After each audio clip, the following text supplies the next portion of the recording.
लोकशाहीर डॉक्टर अण्णाभाऊ साठे यांच्या 106व्या जयंती महोत्सव उत्साहात संपन्न.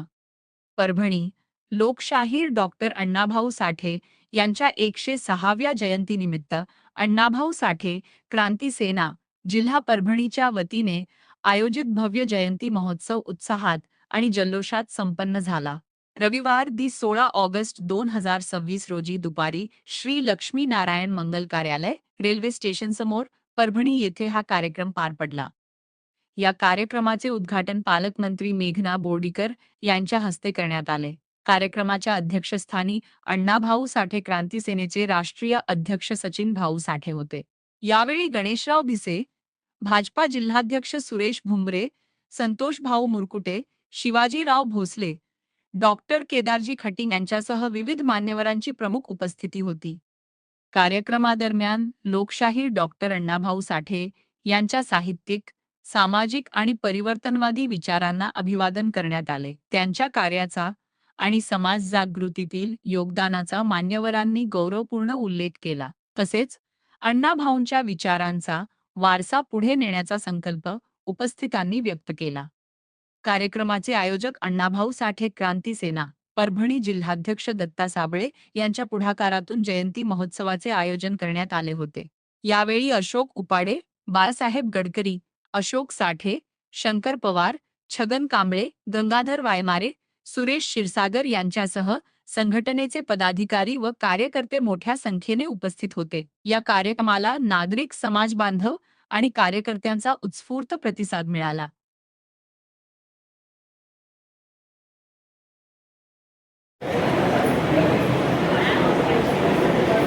सत्यशोधक अण्णाभाऊ साठे यांच्या जयंतीच्या मी पुन्हा सर्वांना खूप खूप शुभेच्छा देतो.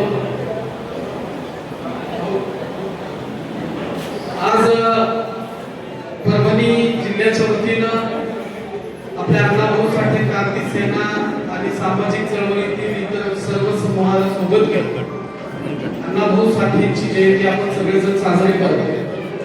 ज्या महामानवांनी तुम्हाला गुलामीच्या जोखंडातून मुक्त केलं आणि माणूस म्हणून जगण्याचा अधिकार प्राप्त करून दिला असा सर्व राष्ट्रपुरुषांना, महापुरुषांना नतमस्तक होतो.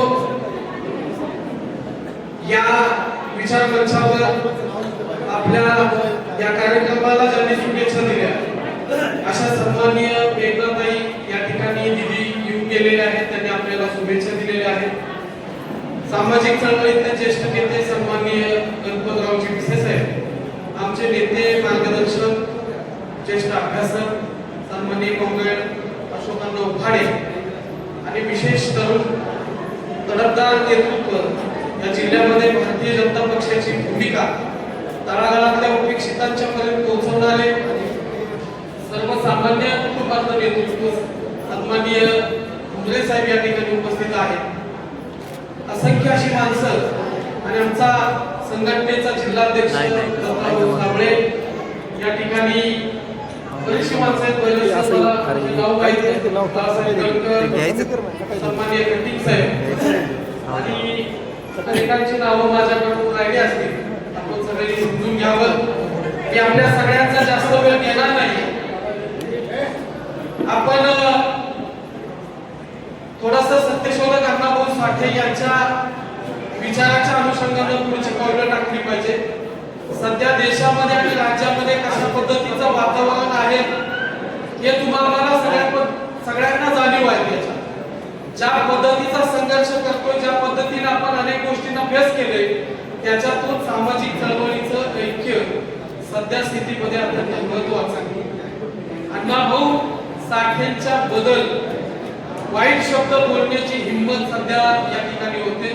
देशपिता लहुजी साळवे यांच्याबद्दल बोलण्याची हिंमत आपण सगळ्यांनी पाहिलेली आहे. आणि हे सगळं कशामुळे व्हायला लागले तर माझ्या या ठिकाणी उपस्थित असलेल्या सर्व सामाजिक चळवळीतल्या कार्यकर्त्यांना माझी विनंती आहे की याचा अत्यंत घातक आणि दुष्परिणाम आपण सामाजिक चळवळीमध्ये एक नसल्यामुळे या परिस्थितीला आपल्या सगळ्यांना सामोरे जावं लागते.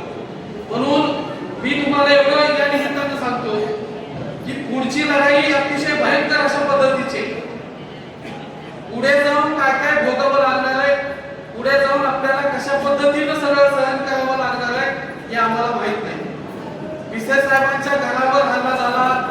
भिसे साहेबांची गाडी फोडली, पुढे जाऊन अजून काही होऊ शकतं, भिसे साहेबांचा याच्यामध्ये जीव पण जाऊ शकतो. पण भिसे साहेब याला घाबरणारं व्यक्तिमत्व नाही. ही लढाई आरक्षणाच्या वर्गीकरणाची ही लढाई शेवटच्या टप्प्यामध्ये आली असताना ज्या पद्धतीने तुम्हाला सगळ्यांना जो विरोध या ठिकाणी निर्माण झालेला आहे, हा विरोध आपण सगळ्यांनी लक्षात घेतला पाहिजे. आपलं सामाजिक ऐक्य झालंय. महाराष्ट्रामध्ये मोठ्या संख्येनं आपण सगळ्यांनी प्रचंड मोठ्या ताकदीनं खिशामध्ये कुठल्याही पद्धतीची आर्थिकची सोय नसताना, साधन सामग्री नसताना सुद्धा आपण मोठे मोर्चे महाराष्ट्रामध्ये काढले. आज माननीय मुख्यमंत्री महोदयांनी घोषणा केली होती की या 2 ते 3 महिन्यामध्ये आरक्षणाचं वर्गीकरण आम्ही करून देऊ. इथल्या आरक्षण असून सुद्धा सामाजिक चळवळीमधल्या अपेक्षित लोकांना न्याय देण्याची भूमिका आमचं गव्हर्नमेंट घेणार आहे असं स्पष्ट केलं होतं.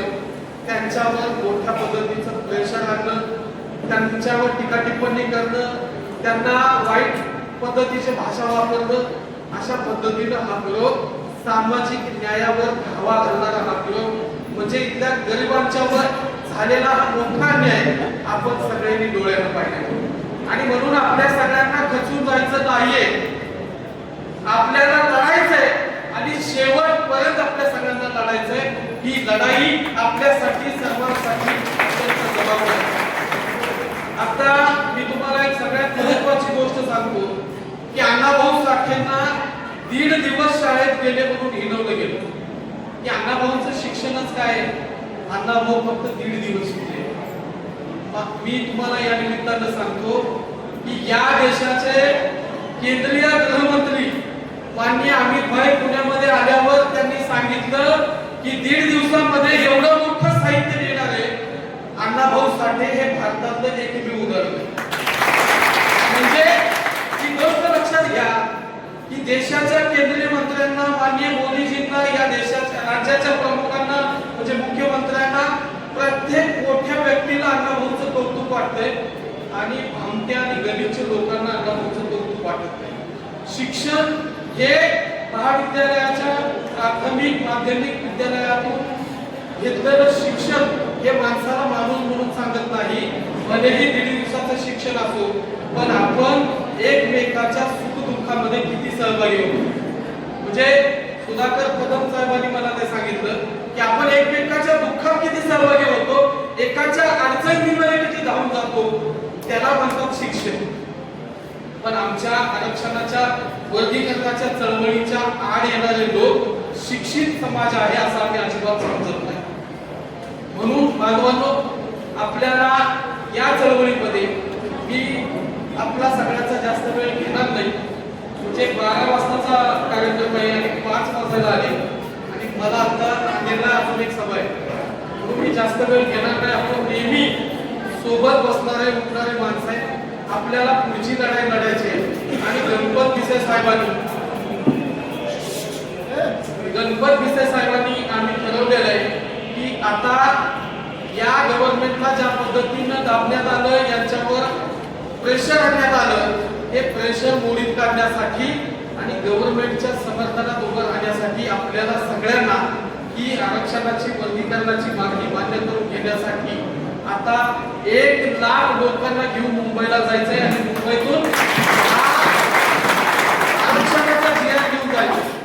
प्रचंड मोठ्या अडचणी आहेत. मला माहित आहे की प्रस्थापितांच्या सभा आणि आपल्या उपेक्षितांच्या सभेमध्ये फरक आहे, पण भाकरी बांधून खिशातल्या पैशाने मुंबईला जायचंय आणि जीआरएस घेऊन मागे यायचे अशा तयारीने आपल्या सगळ्यांना सगळ्यांना अण्णाभाऊ साठेंच्या जयंतीच्या शुभेच्छा देतो. आपण आपापसात एकमेकाची काळजी घ्यावी, एकमेकाला सपोर्ट करावं. या ठिकाणी गणपत भिसे साहेबांना, आमच्या अशोकांना सपोर्ट करावा. या सहित मी पुन्हा एकदा आपल्या सगळ्यांचं, विशेषतः दत्ताभाऊंचं एवढा छान अशा पद्धतीचा कार्यक्रम त्यांनी घेतला, त्यांच्या सगळ्या टीमचं मनापासून आभार मानतो आणि या ठिकाणी थांबतो. धन्यवाद. सगळ्यात